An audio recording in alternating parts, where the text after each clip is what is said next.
everybody. Happy Saturday to you. I hope you're having a great Saturday and a great weekend so far.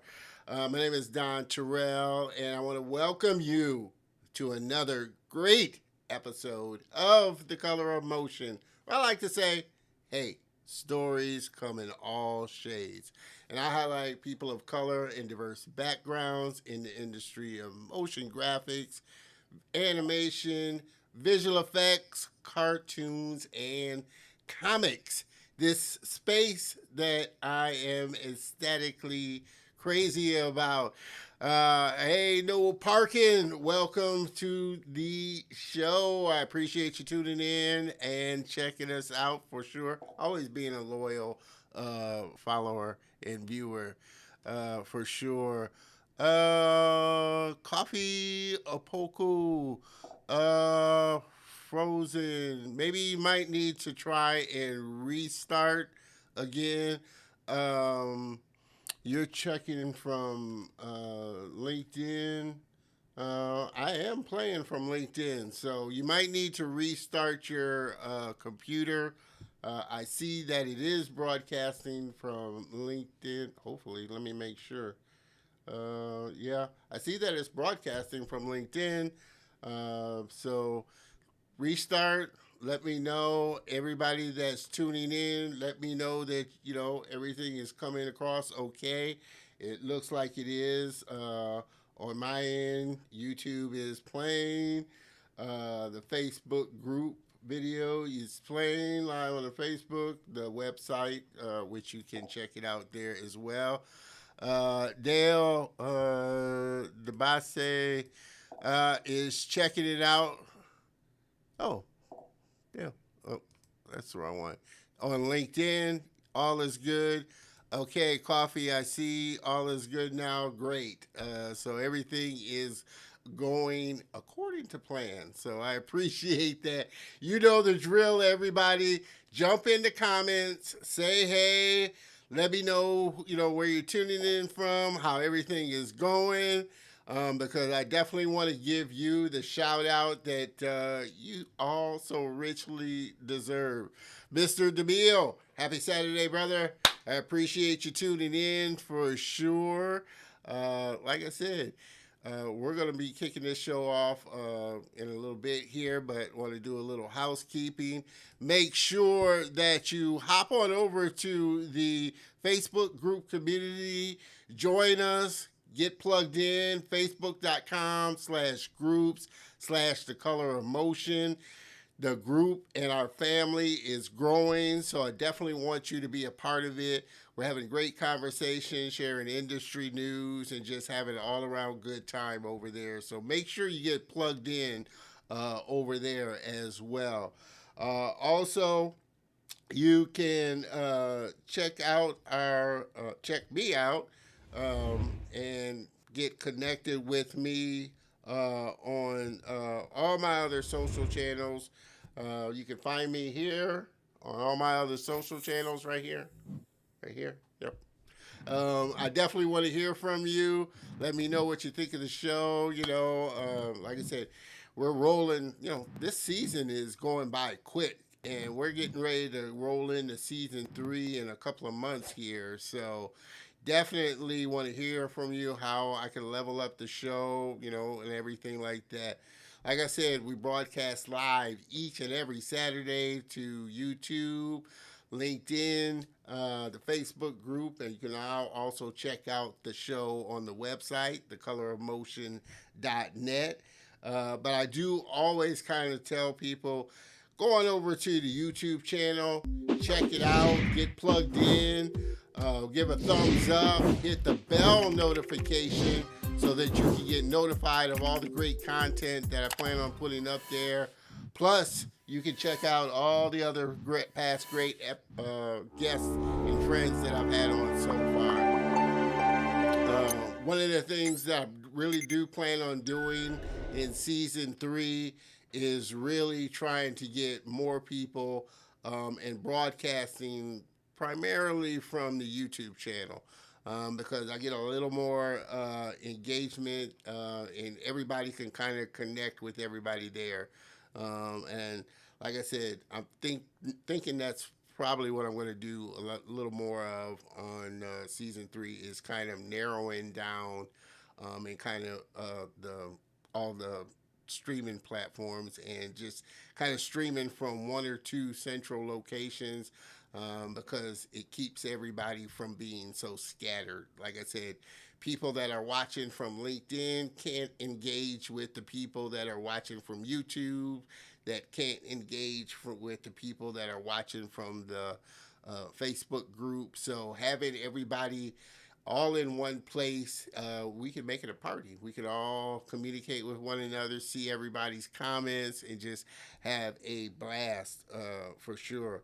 Um, Also, like I said, if you're one of those ones that's so inclined to help support the channel, hey, I love a great cup of coffee. Who doesn't? Most people like coffee. I love coffee. So you can buy me a cup of coffee, buymeacoffee.com/Don Terrell. Donate whatever you so choose. Any little bit definitely helps me to continue to level up the channel, and to continue to bring all these great guests on the show for sure. What else, man? Like I said, we got so much going on. I think I'm gonna do.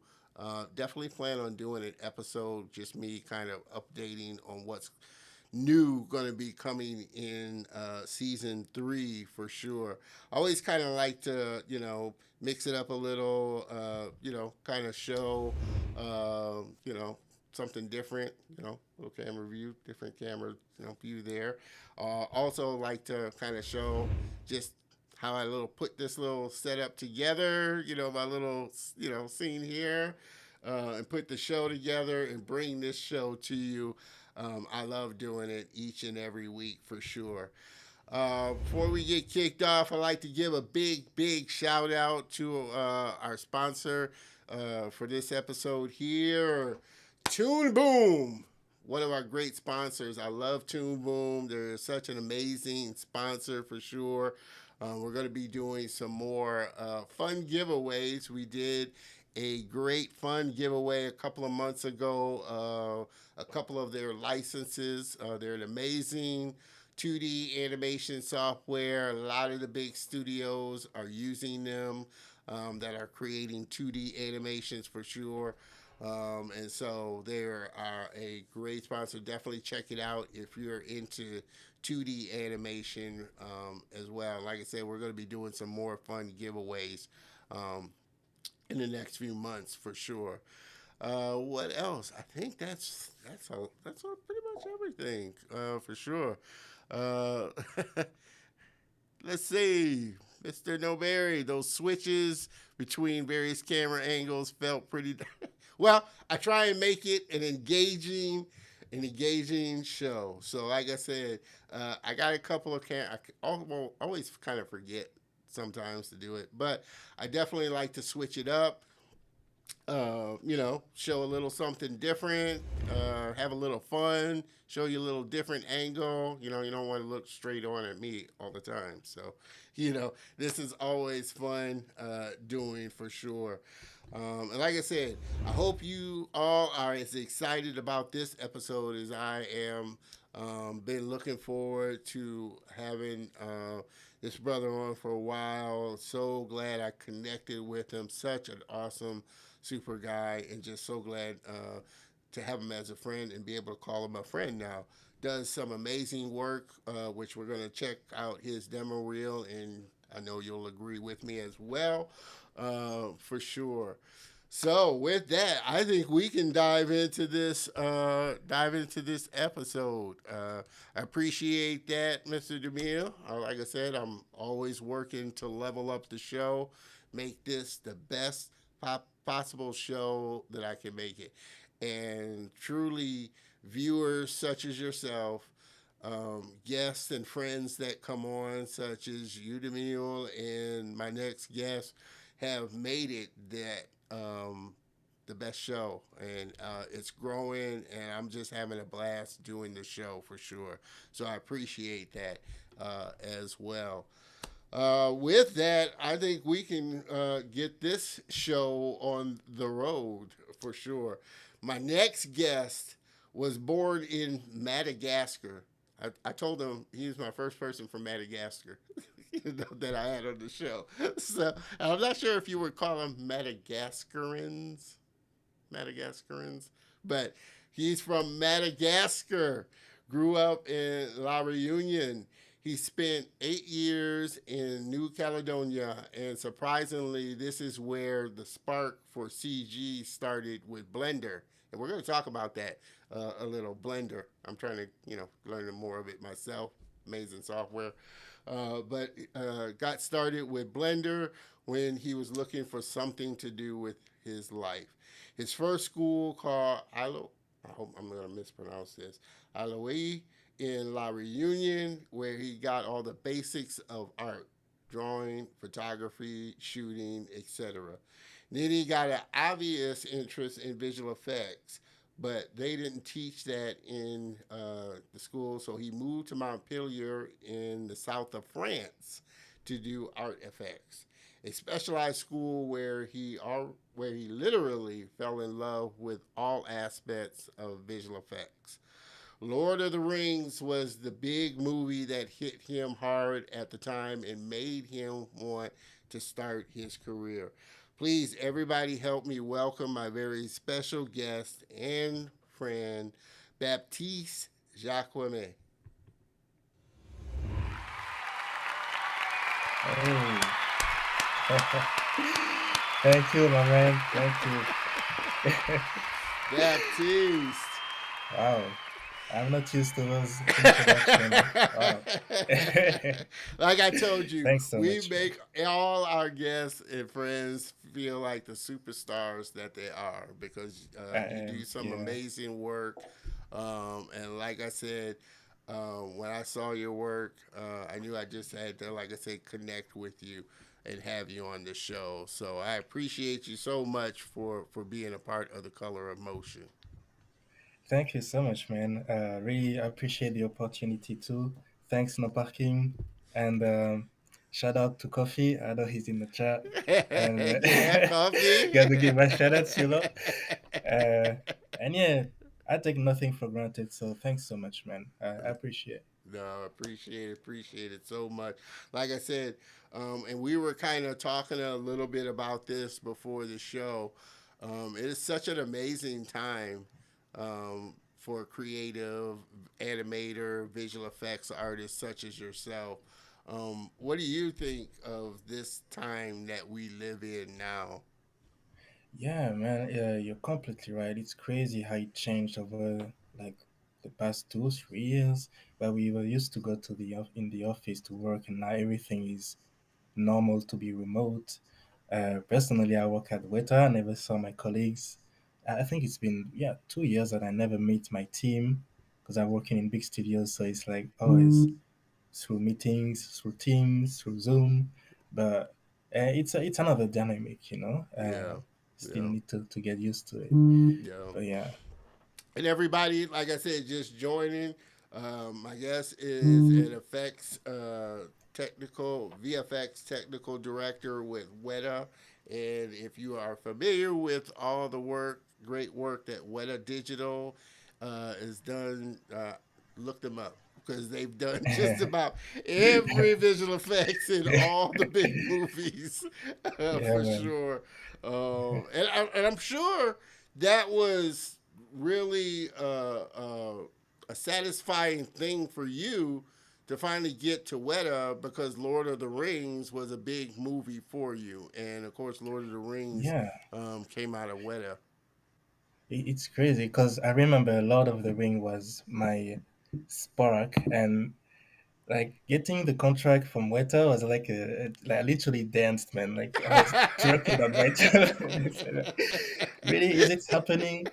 And it's crazy, man.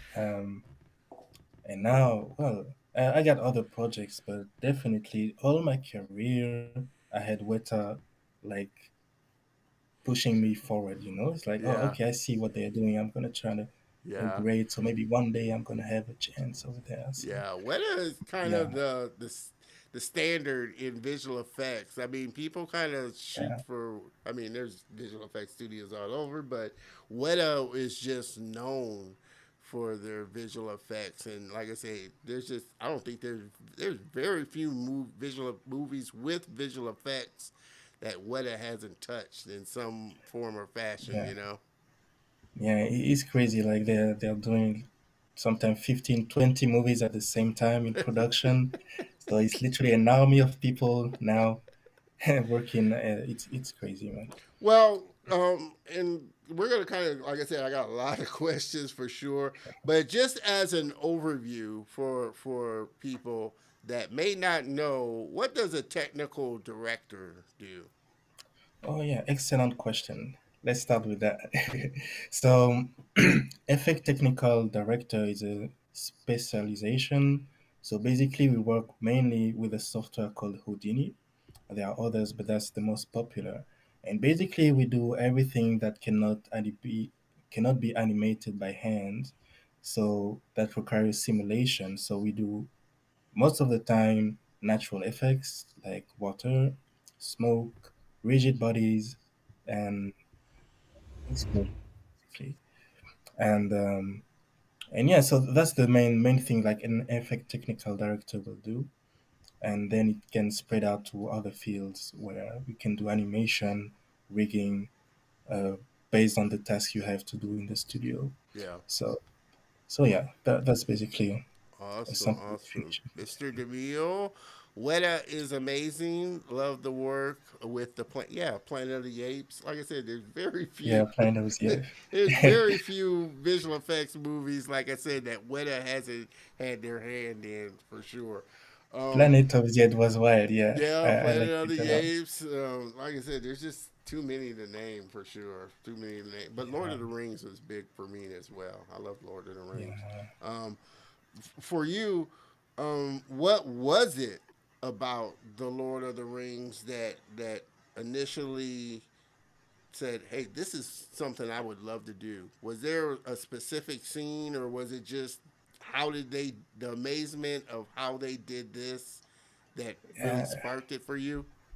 it's a hard question, but I think it's like the whole package, the experience, like the emotion I got. So if you ask for a scene, the attack of the Le Gouffre de Helm in French, I don't know how they call it in English, but in the second movie when they are attacking the human uh, population, Yeah, and you have a big fight with big army scenes like fighting each other, yeah. and I saw this scene like 50 times. Like it's so crazy, and this just made me want to try to do the same thing. Weirdly, so on my side, of course, that's what made me want to. Okay, I'm gonna try to learn how to make characters, make like cinematic experiences on my side, and and then that's how it started, really.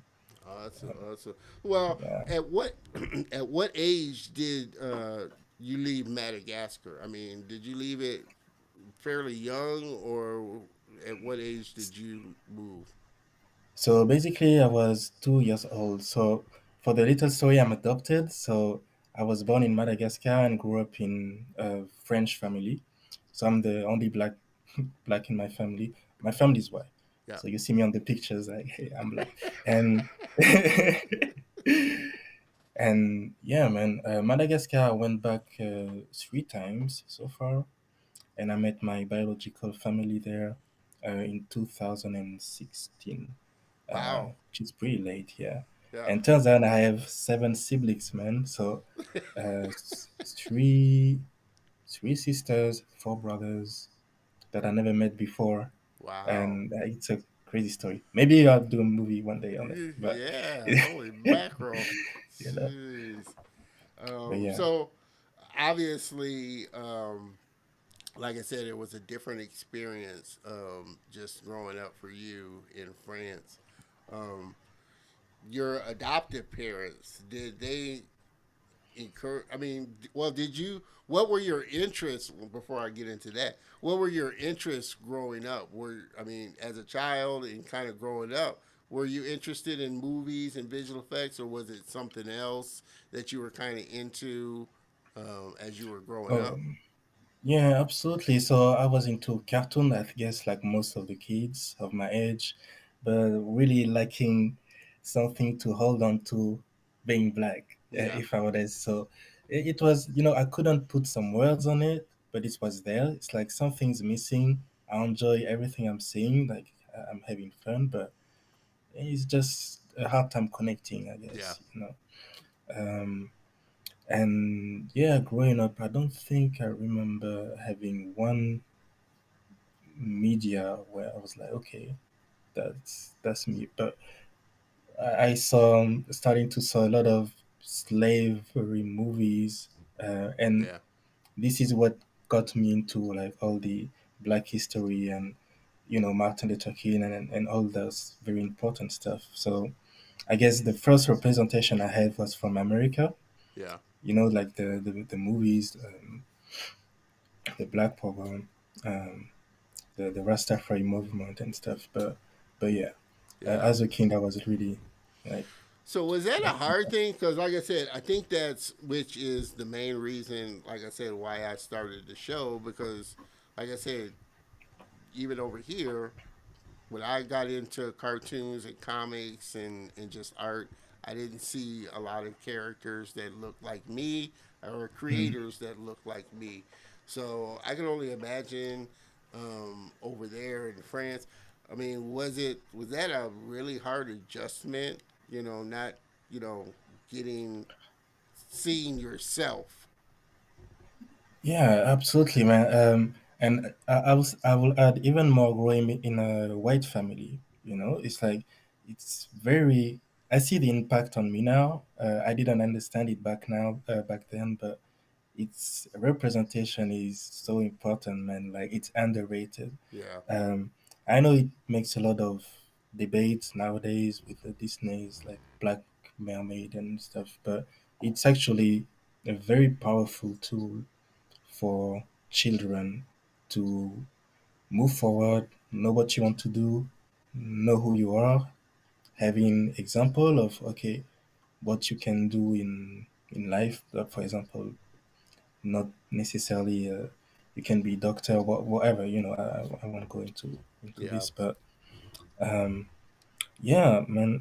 Most of my life I've been the only black in the street, in the wow, studio, in the school, wow, in the family, and it's like at some point I was studying. Okay, I understand now. I need some more like more representation. yeah, Basically, yeah, that's one big solution. yeah. Yeah, I can definitely feel like it would be a hard thing to.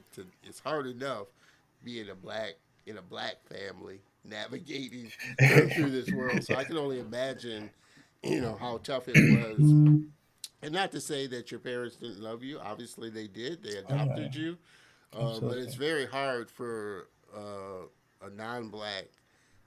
They have to be really conscious of giving you representation and really surrounding you around your culture as opposed to just okay, we're French, we're Yeah, white, you're just going to be raised white. absolutely. I Yeah, think the really good ones, they're really conscious about, hey, I need to. I'm raising a child that's not of my same race, so I need to make conscious efforts in, showing them, you know, other things in other people, other great stories in their within their race.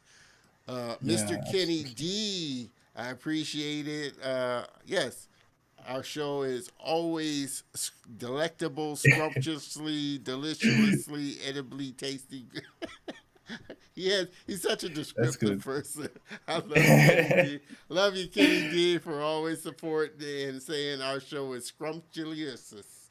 I appreciate that. Yeah, Um, for you, um, and we kind of talked a little bit about this as well. Is it really? I mean, how difficult is it to, you know, do work in such a big company in today's, we're all working remotely. like I said, we were talking about this earlier. You don't have that opportunity to just roll your chair over to the next Hmm. desk and Yeah. see what they're doing. How difficult is it to really get something like, especially the scope of the work of what Weta is doing?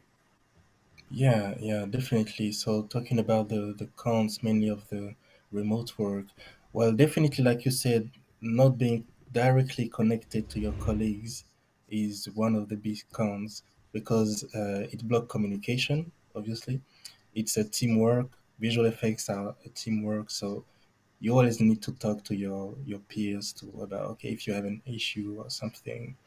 So that's definitely a barrier to that. Um, the other thing is, yeah, feeling can feel isolated too sometimes. So basically, all the benefit you have of being surrounded with people working on the same thing than you, you lose all of that basically. So if you're a junior, for example, it can be hard to if you have a hard time thinking fixing something or doing a task to get some help or being in communication with someone that could help you. That's a downside of the remote work, I would say. Um, yeah, Got you. but yeah, Mr. Dale Badase has a question. Could you talk about the storyboarding process as it relates to visual effects? Um, yeah, yeah, absolutely. Storyboard is very important. So let's take The Hobbit, for example. The storyboarder was on set with the director to update the scene because obviously the good thing about storyboard is drawing is very fast. So it's like a cheap version of the edit that you can do on the fly. And they are very important because they make the studios and the director save a lot of money. So basically, it's like projecting the script into an image. That's the first time you see an image from the script. It's the storyboard, and it gives you like the angles of cameras, the intention. Is it where do you place the camera? What do you shoot? And basically, it's still a very important step of visual effects. We still do it now. Yeah. no. Like you said, I think you have to pretty much do the story because it just saves you. You know what the story is gonna visually look like. The director Yeah. has to kind of have an idea of what visually he wants the storyboard to look like.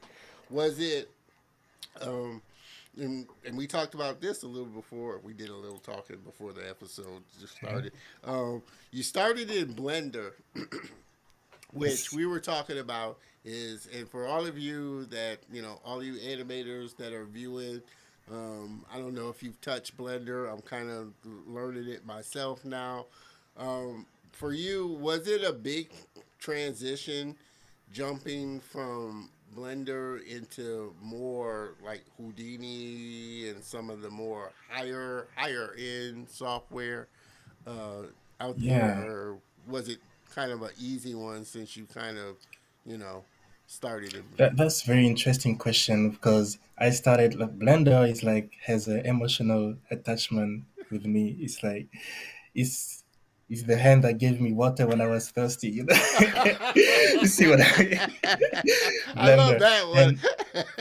yeah, that's the best way I describe it, man. Seriously, and that's why I'm still attached to it now. It's like I spent like almost 2 or 3 years only in Blender and Yeah, the concept is you can do everything inside the software without needing to yeah, go out, which is very powerful because no other software do that still now. yeah, Um, and I'd say Blender helped me like to give the basics. So basically, once you have the concepts in mind, it's easier to switch to another software because every software more or less have the same principles, except Houdini, which is a bit like apart, but yeah, um, it makes the transition easier. So basically, you start to learn one software, you will have an easier time to learn another one yeah.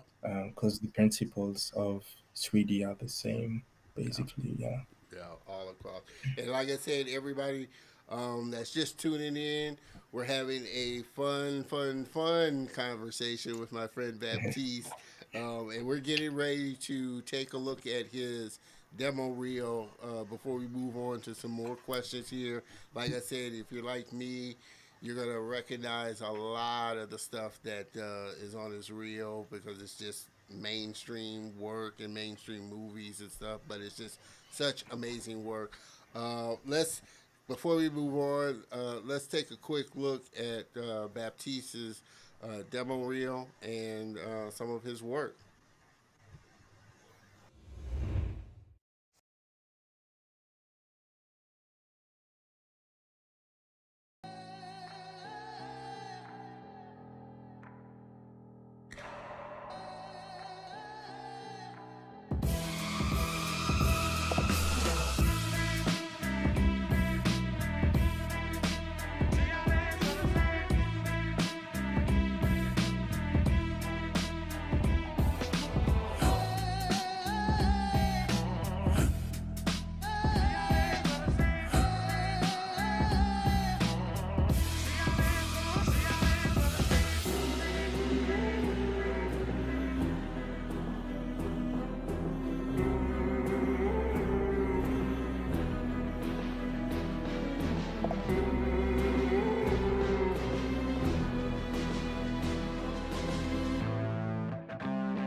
Like I said, Feel free some to tell me.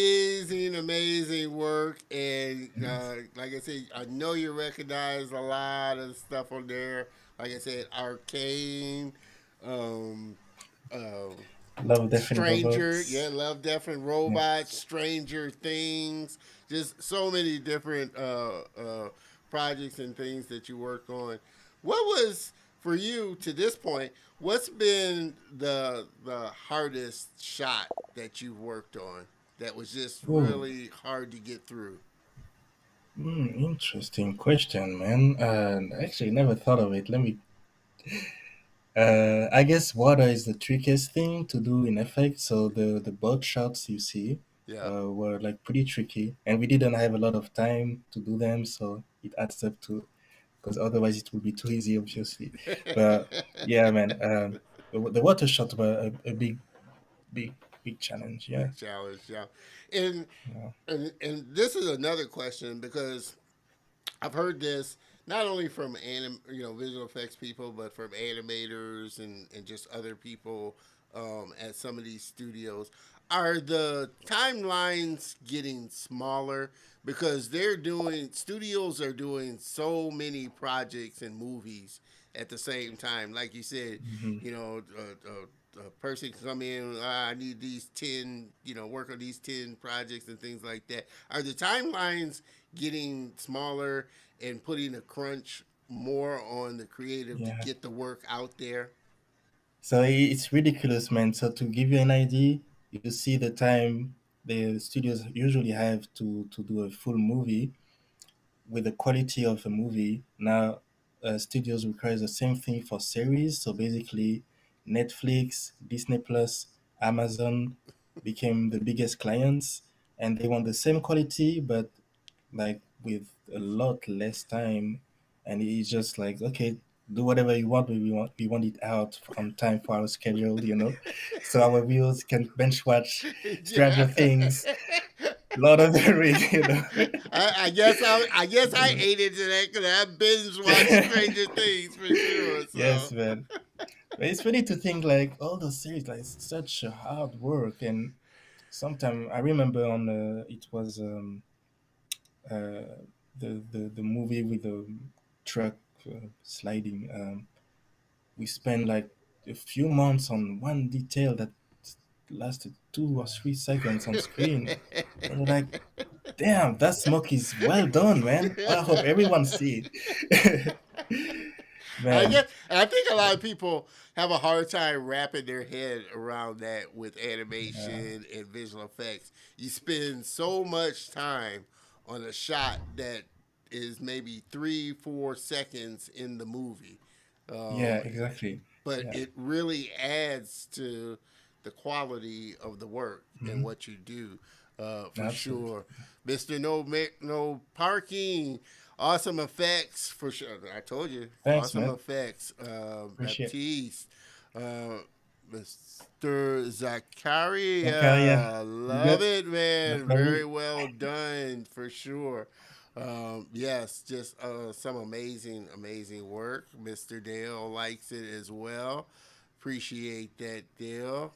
Like I said, just does some crazy work for sure. Mr. No Parking. I've been using Blender for my CG for almost 5 years, learning essentials of creating 3D graphics through the program.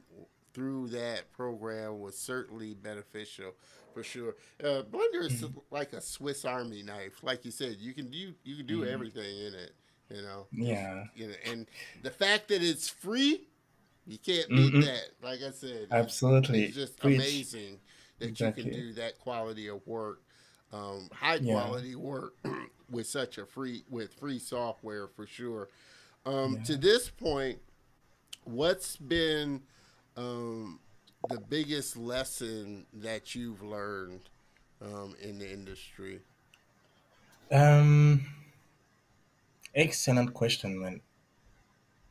I'd say to stay humble, and secondly, to always question what you know, because it's always evolving, which means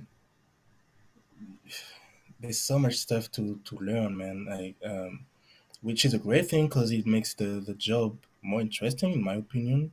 It doesn't stagnate, so you will always get that excitement of learning new stuff and staying humble also because like coming at Weta, but even before, like you see, there are some beasts, man, and it's like you can't be good in everything, which is normal, but it's like so humbling to be surrounded by such talented people and learning from them, you know. Yeah. Um, so those are the two big Yep. And, outcomes I can. and Yeah. of course, as you know, you got to drop a bomb on that bomb of nugget, that nugget there. I always love. I wasn't ready, man. You got me. You got me. Guys, you came ready. Yeah. I was- I like to keep my guests That's on their good. toes as well, for sure. But I hope you caught that nugget that Baptiste dropped for sure. Staying humble because there's always somebody that's better and more experienced than you that you can just glean from and learn from, for sure. And we've kind of talked about a little bit about this as far as you growing up, being only black. But do you see more blacks and people of color in the technical director position growing? Is it, how is the position growing as far as diversity that you've seen? Yeah, that's interesting. So I'd say I haven't been in the industry long enough to have a proper view, but I can say in four years I've seen I came across five African descent in over I'd say like 500 people I worked it, Yeah, between all the studios, which is a small amount. And I was wondering, we could say why so few of us out there. And I was thinking, for example, I'm going to talk about the UK because that's the industry yeah, I understand.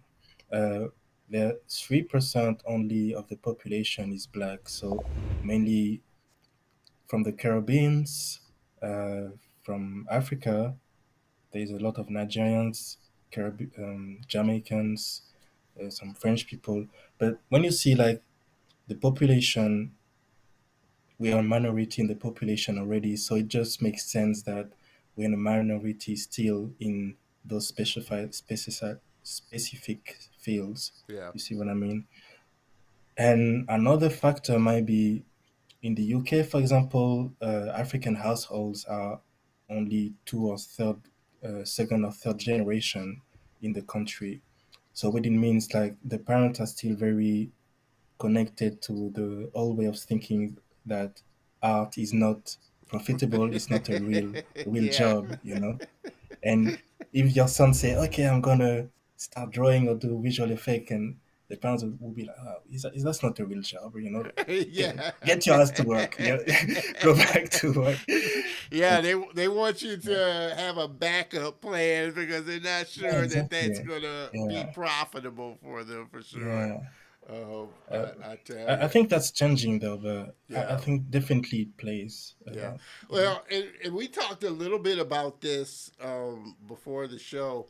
Um, Also, do you feel like as blacks and people of color, we're not as exposed to this industry, Mm. like as far as people coming into schools, really showing that, hey, there are people of color in this space doing this type of work, really exposing us to all these opportunities that are out there.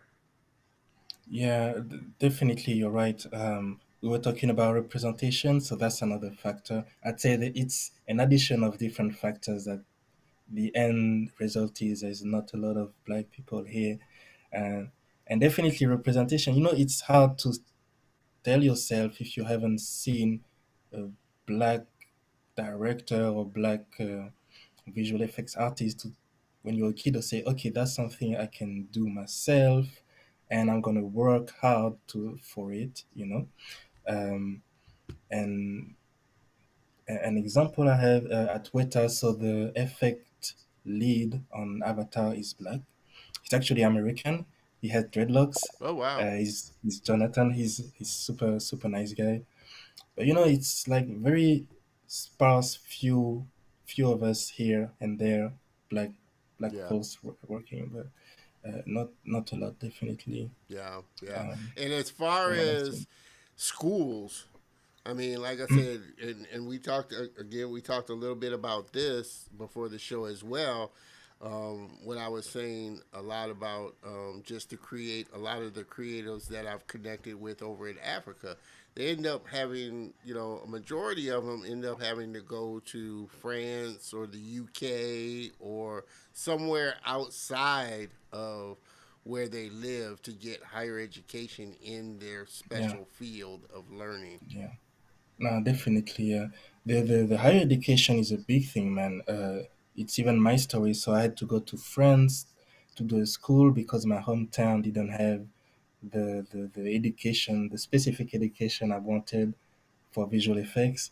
So I can't imagine Africa if you only rely on YouTube, which is a great resources. Don't get me Yeah, wrong. You can now learn a lot through online courses.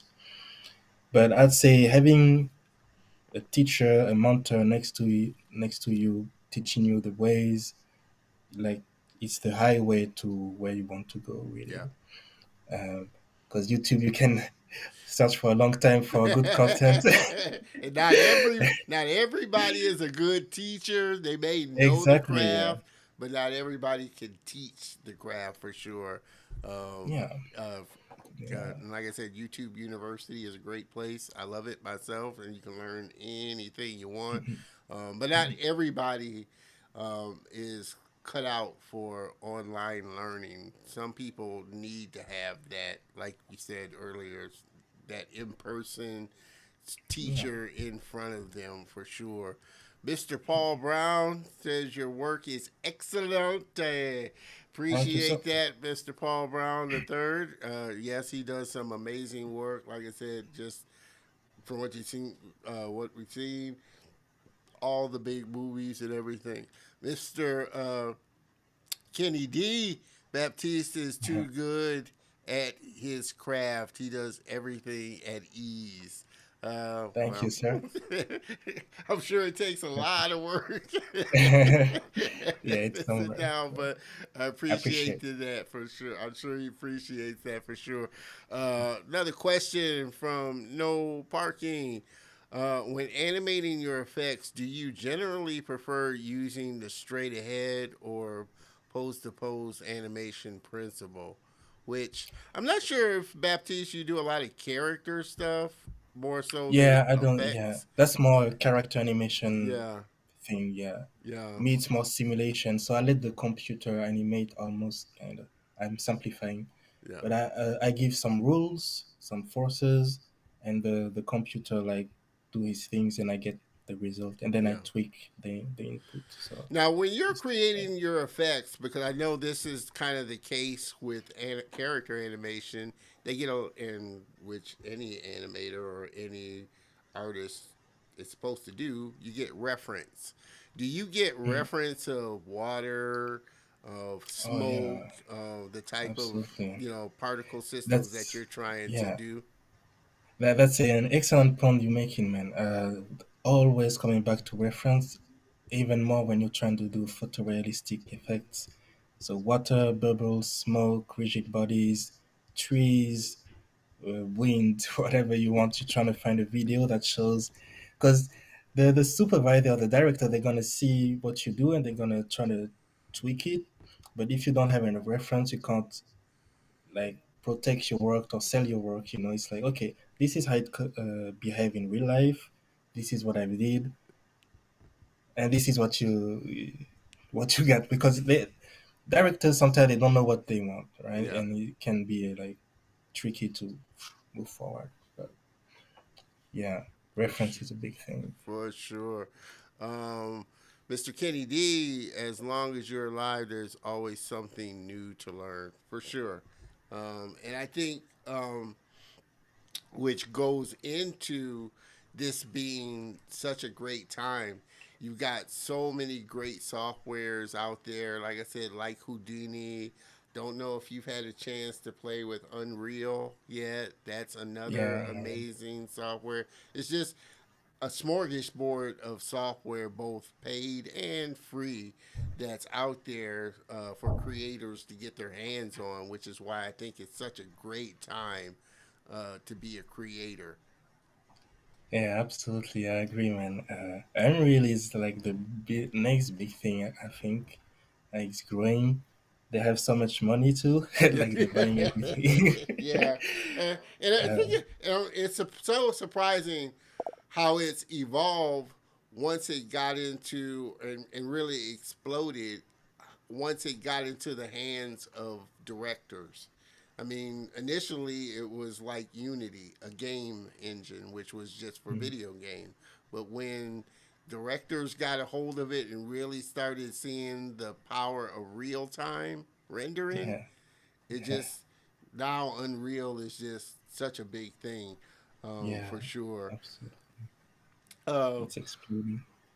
where do you kind of see the industry, kind of heading, you know, with in your short time in the industry, where do you see the industry kind of going?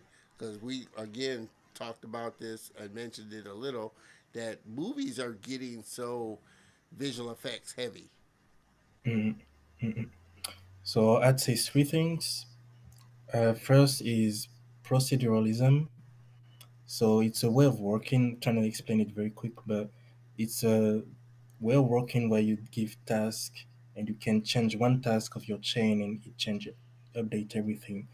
So this is how Houdini work.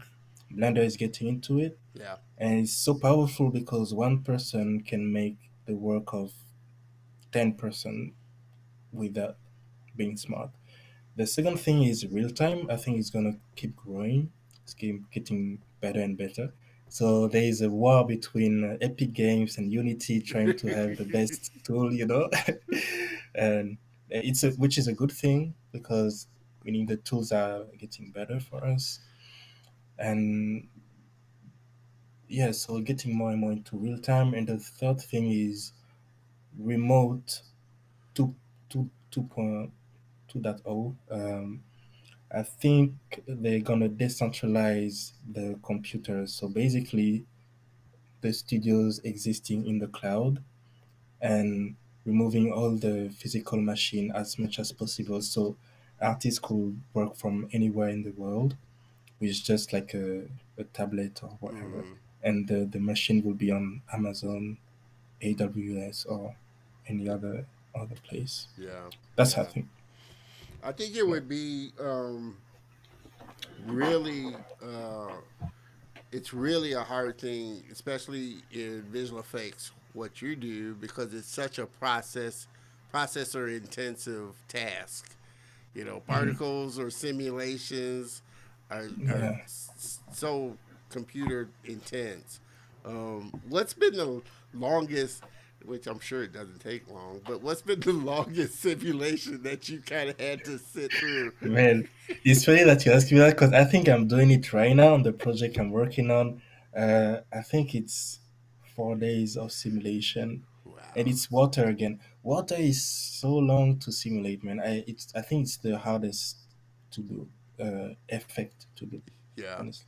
Especially to Um, have it look realistic. I mean, something. and I'm telling you, 4 days with a computer from Weta, not my home computer. You know, you see what I mean, man? It's like my this is my wild. computer would probably say, "Are you serious? You really Exactly, want me to man. try and do this?" Yeah, And that they've was got I some was just systems behind them with us in yeah, 4 days. So that's yeah, amazing for sure. man. It's crazy. I Everybody was just tuning in. Like I said, we're having a fun conversation with my friend Baptiste. What were you getting ready to say there, Baptiste? Oh man. So like I said, uh, for you, uh, and you kind of mentioned this, a little before, but if a young black kid was coming up to you and say, I want to do what you do, I want to be a effects technical director or get into visual effects, what would be, your just one thing that you would say to them to do? mm, it's hard to keep it in one thing, but I'd say find a mentor if you can. Makes all the difference, man. Honestly, um, I regret not having one personally, Yeah, and I know if I had one, I would have moved forward a lot faster. yeah. But yeah, Wow. mentoring, yeah. Another. Hey, what I like to say. Another bomb drop. Mentor, mentor, I mentor. I never get used to it. find find Love the it, man. mentor. Find the mentor. Mr. Downtown has a question for you there. Uh, with the render farms at Weta, does it make the render processes a little faster? Well, like we just said, he's working on one for 4 days, and that's Weta's machine. Or does it still take a very long time? So here's the thing, and I think it's work for the animation and VFX in general. The more powerful machine you have, the more you push it. So at the end, you keep like canceling the time you gain because you still want the highest resolution possible, which is what's happening to me right now. Yeah, 4 days of so let's say my home computer would take twice the time, but here it goes twice faster, but I still push it. So it's like it's always like that, man. yeah, So yeah. yeah, it goes faster, but you still want more at the end. So Yeah, yeah, it's a bit you're like of a pushing it circle. even harder for sure. Yeah, Mr. Kenny D, for sure, we are definitely gonna have my man Baptiste back on the show for I sure. appreciate that. He is It's part cool. of the Color of Motion family now, so he's alumni guest for sure. Granny, I'm I'm late. Sorry. Community service this morning. Voter registration with my girls' youth sorority. It must be Maggie. I appreciate that, Miss Maggie.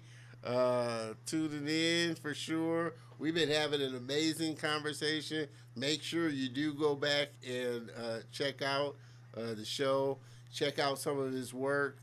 Like I said, you'll see a lot of big time movies that he's worked on for sure. But we've been having a fun conversation on this episode and having a blast. Uh, Anything else you want to kind of share with the audience? Of just share. Yeah. Um, it's a bit of self promotion, but I guess I'm working on a short proof of concept for a web series, full CGI animation based on Madagascar and East Africa. It takes time, but hopefully by the end of the year, early next year, it will come out. And it's a big project for me. It's really like a love, a passion project that I'm doing on the side, Yeah. getting help with a few colleagues, but should be good. And I'm putting all my frustration, all of my everything into it. So I'll share it when it comes out, and feel free to check it out. Awesome, Yep. awesome. And we're gonna share some of Baptiste's social links in a minute, and where you can connect with him. But Mr. Coffee has a question there. What have the psychological effects been on you going into the studio that inspired your visual effects career path? Do you feel under pressure to deliver at all? That's a great Uh, question, because I would think there's always pressure, especially with these big studios, because of the quality of the work mhm. that they're wanting to come out. So here's the thing. Thanks for the question, Coffee, by the way. Uh, in all other studios, you get pressure from the production to deliver. Weta, they don't do that because they expect you to do good. So the pressure comes from the other guilds doing great. You see what I mean? So Yeah. it's like I don't want to fuck up. I don't want to be the one not at the good level, you know. So there's definitely a pressure, but not where I expected it. I'd say, um, if that answer the question, yeah. Yeah. Wow. And that's interesting, for sure. Uh, Mrs. Granny, am I muted or is Mutant. I shouldn't be muted. You should be hearing me, Maggie. So let me know if I'm muted or Baptiste is muted. I know you can't see me, so let me Yeah. hop on back onto the screen so you can see me there. Um, yeah, that's. I think, like I said, coffee. That is a great question because I think about that sometimes, and I'm sure a lot of people going into a studio of the magnitude of Weta would think uh, there's pressure. And are you working on one movie at a time, or are you working on multiple movies at a time? Yeah, now they're trying to keep you on one movie at a time. Um, I actually can share what I'm. No, I won't do that. I think because the movie is going to come out soon, Yeah, yeah, so yeah. I don't want you just to let's get caught in your NDA there because I know yeah, everybody's got an gonna NDA. go to But prison. But yeah, the, but it's good to know because, like I said, that was something that I thought about as far as like these studios and the creators at the studio are, and I know a lot of these studios are working on projects that span a couple of years working on. I mean, it may mhm, be different for visual effects more so than animation movies where they're taking a year, 2 years to get it out, mhm, whereas visual effects you may be working a couple of months on a shot, mhm. even though the movie as a whole is maybe a year or two. Yeah, definitely. The timeline for animation are a lot longer. Animation takes time, and it was a choice at some point of my career during my school whether I was going into animation or visual effects. Um, I guess faith made me go to visual effects, but animation is really really interesting, honestly. Yeah, yeah. Um, I think yeah. what I love about, and I hear you there, Maggie. Hopefully, my voice is staying in there. Uh, I think what I love about visual effects is it's real. It's like ultra realism, and when you get a good Hmm. visual effects shot, you're not so much, well, maybe a visual effects artist may be thinking, wow, how is this done? But the average person watching the movie is so caught up in the story, and if the visual effects is Hmm. so good, they're not thinking about gorillas really can't talk. So, you know, I know. That's true, man. That's the magic, really. the I magic think. of visual effects Yeah, is it suspends you from reality. So, it's such a powerful tool.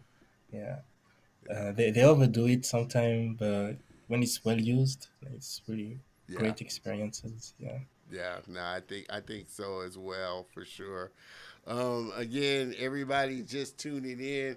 We're having amazing conversation with my friend Baptiste Jaquemet, uh, Visual Effects TD with Weta Digital. Like I said, if you don't know who Weta Digital is, hop on over to the internet, check out their stuff, and you probably don't even have to do that. If you know Lord of the Rings and Planet of the Apes and some of the other big movies out there, you'll know who Weta Digital is. They do some amazing, amazing effects and work coming out of there. Um, is your was that something kind of always in the back of your head, doing your having creating your own idea and bringing your own idea kind of out there, like what you just mentioned, working on your own story? Was that something that you kind of always wanted to kind of do? It's super glad you asked that, man. Cause actually, the reason I started also visual effects was because I didn't have the tools just with my camera to create the story I wanted.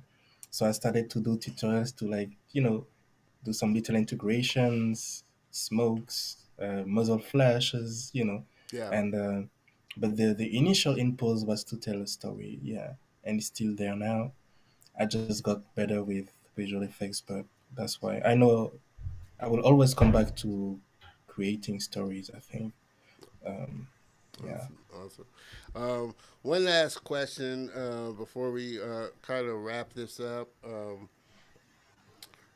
We talked a little bit about this. We talked about a lot of stuff before the show started. Um, but are you? I mean, are you surprised or encouraged seeing a lot of the creators coming out of Africa? You had mentioned, to me before that I had a lot of African guests on the show, and I think that was something that caught uh, kind of caught me off guard as I started to connect and meet people on LinkedIn. There are a lot of super talented creators over in the motherland there. Yeah, absolutely. A bit like you, I'm surprised as I discovered that as if they start to coming up more slowly, coming out. Um, and some guys I never heard of doing like some photorealistic characters, some animation, and like damn, like they've been working hard in the Yeah. underground, which is good. It Um, personally it motivates me and gives me want. All about the mentoring thing. Gives makes me want to help. So yeah. yeah, give me a lot of hope. Now, is that It's great. something that you see you being able to do, going back and teaching visual effects? You know, Yeah, to absolutely. Yeah, that's I would say that's a long term goal. Even like education. yeah, For now, I'm trying to gather as much knowledge as I can just to give it back to the people, and because it's worth it. We need more Black story. We know, like, giving them the tools that they still miss to like tell their stories, you know. So Yep. yeah. Mr. DeMille has a question here. One more question for you guys. With a movie like Avengers Infinity War, lots of visual effects studios get involved with shots. How is the collaboration done between studios with a movie like this? Yeah, then that's a great question, Demille, because like I said, when you look at the end credits, there's so many studios touching a movie. Is it kind of siloed where Weta's working on this, um, you know, Fusion, another studio's working on this portion, another studio's working on that portion, and do you Yeah. communicate with one another, or is it just what we're focused on? Yeah, excellent question. So basically, how it works is each each studio is known for something specific. So, for example, Weta is known for creatures. Yeah, That's their signature. So you say Weta, you think Gollum, Planet of the Apes, Avatar. yeah, It's a creature studio, but they can do everything else, of course. So, for example, if you have a movie with creatures, they're gonna go to Weta if they have the money, of course. yeah, Um, for example, Scanline VFX, which is a German studio, is more about big simulations. So a movie like um, where you have a tsunami, for example, they're gonna go for them first, and so on and so forth. So that's usually how they split the shots. Also, Weta often do the third act, so where the big fight happened because they need it to be perfect, and they know Weta do perfect, yeah. almost perfect. So So yeah, that's how it works. Like each But studio have specialty. yeah, and but you're staying within that speciality, so it's not like okay, you have to studio shots kind of overlap in okay, I know I need to know what they're doing, like a director Oh, or I see. production person needs to know what they're creating in order for it to affect their shot type of thing. Yeah, so that's a great comment you're making, man. Because it's actually a pain. We don't see it in the final product, but for example, let's say uh, Master Yoda from Star Wars. One studio make it, but another studio have to do a shot in in another sequence with the same creature. So the first studio have to send it to the second and make it match the look to for the film to be consistent. So that's a big part that we don't see in the final movie, but like can make studios lose a lot of time. Um, so basically, what I'm saying is like there's sharing some assets a Mm, lot between studios, yeah, because yeah, they have to, because yeah, I would figure that would be the biggest challenge on working on a movie of such scale and working with hundreds of studios, keeping a consistent look yeah, through the exactly, yeah, whole thing with it, which I'm not sure. I guess that would fall on the production manager, production supervisor, or yeah, director, but that would be yeah, a monumental. I think that's a monumental task when you're working with absolutely. so many studios on a movie and having it be one cohesive movie. Marvel movies are crazy. Same thing. It's like literally cities of people just for the VFX. Imagine managing a city, man. Literally like hundred, tens of hundred of people working on the shots. How do you know who's gonna do what? Who's gonna, it's It's a lot. coordinating everything. Yeah, it's a lot. It Yeah, is a lot. That's a great question, Demille, for sure. Um, like I said, this has been an amazing conversation, and of course, Kenny, like you said, we're definitely having Baptiste back on for a part two for sure. So definitely want to appreciate it. thank you, Baptiste, for one being my friend, and then two being a part of the Color of Motion family. Everybody, make sure that you hop on over, check out and connect with Baptiste. You can find him on Instagram. Check out his YouTube channel. The link's kind of long, but all these links will be in the show notes on the YouTube channel. You can also connect with him on LinkedIn. That's where I connected with him at for sure. So you can definitely find him and connect with him, see more of his work on all his channels there. So make sure that you hop on over to the YouTube channel, check out the links, and get connected with him for sure. Again, like I said, Baptiste, this has been such a got this over me here. There, forgot to turn that off. Part of live, it happens. Uh, can't thank you enough, Baptiste. One, like I said, for being my friend, and two, just coming on the show, being a part of the Color Emotion family, and sharing your wisdom and your skills and just your passion for the industry. I love that, man. I'm so humble. Thank you again, and such a pleasure. Honestly, I'm touched. It's great. Appreciate it. If you could hang out in the green room for just a minute while I close Mhm. out the show, I'd appreciate it.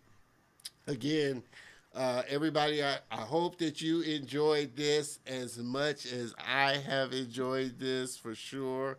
Definitely, we're going to be bringing Baptiste back on again for part two. But I appreciate the viewers and all of you for hanging out with us again for another great episode. Please help me thank again my friend and guest, Baptiste Jaquemet.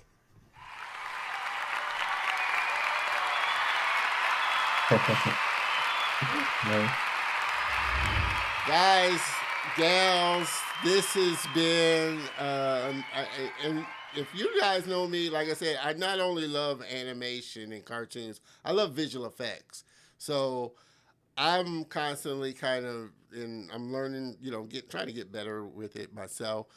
So I'm shooting my own little video to kind of composite my own visual effects and stuff. But I love visual effects, and I know how time consuming it is, especially if you're doing simulations and particles and that type of thing. It's so time consuming, and it's so processor intensive for sure. Mr. No Parking, yes, Baptiste is a super talented visual effects artist, and overall, yes, he is a fun guy, and that's what makes these episodes so fun. Where you got a guest that's just fun and chill, and we have such a great time talking. You can't help but have a great show. So I can't thank him enough for that. Again, like I said, I appreciate everybody that's kind of been a part of the show, hung with me, hung with us, because I'm sure Baptiste appreciated it. I know he appreciated all of his supporters coming on and helping support him. I appreciate you for being a part of the show. Like I said, I cannot do this without you, the viewers, and without my friends and guests coming on the show. Appreciate you, Maggie.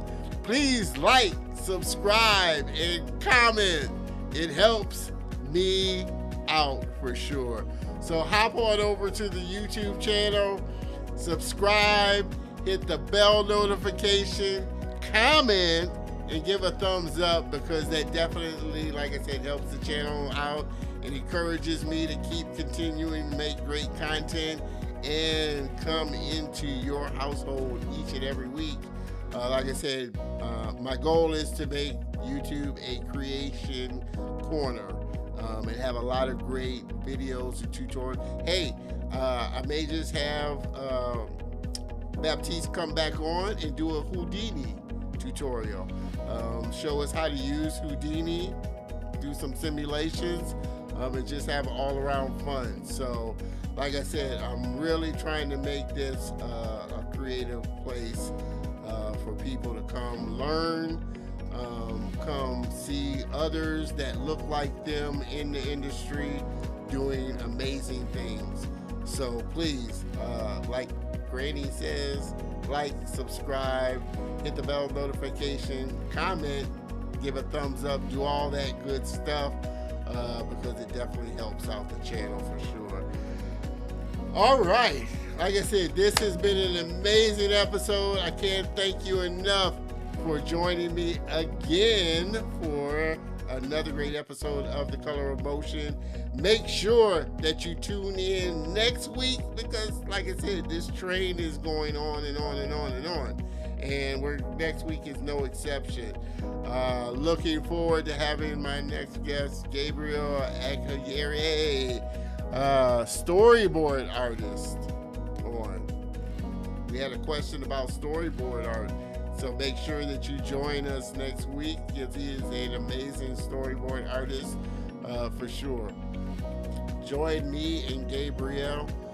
We're going to have fun and going to have a great conversation. Wow. I always love doing these shows. They go by so quickly, but I have such an amazing time for sure. Thank you for tuning in, showing up, showing out. Thank you, my guest and friend, Mr. Baptiste, for coming on. Can't thank you enough. With that said, we are going to put this one in the books for sure. So I will see you next week. Same bat time, same bat channel. Everybody have a great week, and I will see you next Saturday. Cheers.